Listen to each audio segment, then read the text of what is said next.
പൊരുവെയിലത്ത് പണിയെടുക്കേണ്ടി വരുന്ന നിരവധി തൊഴിൽ മേഖലയുണ്ട്. ഇതിലൊന്നാണ് പോലീസിൻ്റേത്. ട്രാഫിക് പോലീസുകാർക്കാണ് കൂടുതൽ ഗതികേട്. ദിവസവും 6 മണിക്കൂറെങ്കിലും വെയിലത്ത് നിൽക്കണം. തിരക്കുള്ള നഗര കേന്ദ്രങ്ങളിൽ പോലീസുകാർക്ക് വെള്ളം കുടിക്കാൻ പോലും മാറി നിൽക്കാൻ കഴിയില്ല. 3 മണിക്കൂർ തുടർച്ചയായി നിൽക്കുക തന്നെ വേണം. തൃശൂർ നഗരത്തിൽ 30 ട്രാഫിക് പോയിന്റുകളാണുള്ളത്. ഏകദേശം 100 പോലീസുകാർ ഡ്യൂട്ടിയിലും. നല്ല കൂളിംഗ് ഗ്ലാസ് വെച്ചാണ് ട്രാഫിക് പോലീസുകാരുടെ നിൽപ്പ്. കാരണം കണ്ണിലേക്ക് അടിക്കുന്ന ചൂടിനെ പ്രതിരോധിക്കാൻ വേറെ വഴിയൊന്നുമില്ല. കൂളിംഗ് ഗ്ലാസ് വെച്ചത് കൊണ്ടായില്ല, പലർക്കും കുടിവെള്ളം കൃത്യസമയത്ത് കിട്ടാറില്ല. വീട്ടിൽ നിന്ന് കൊണ്ടുവരുന്ന വെള്ളം കുറച്ചു നേരത്തേക്ക് മാത്രമേ കാണുകയുള്ളൂ. സാധാരണ ഏപ്രിൽ മെയ് മാസങ്ങളിൽ മാത്രമാണ് ട്രാഫിക് പോലീസുകാർക്ക് കുടിവെള്ളം വിതരണം ചെയ്യാറുള്ളത്. നഗരം റോന്തു ചുറ്റുമ്പോൾ പോലീസുകാരുടെ വിഷമം കണ്ടറിഞ്ഞ city police commissioner GH Yathish Chandra ഒരു തീരുമാനമെടുത്തു.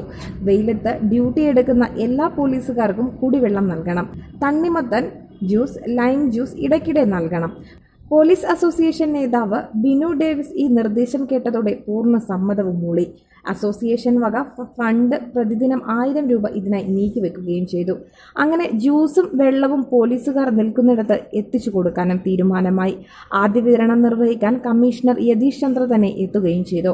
ഗതാഗതം നിയന്ത്രിക്കാൻ പാടുപെടുന്ന പോലീസുകാർക്ക് പൂർണ്ണ പിന്തുണ നൽകിയ ശേഷമാണ് യതീഷ് ചന്ദ്ര മടങ്ങിയത്.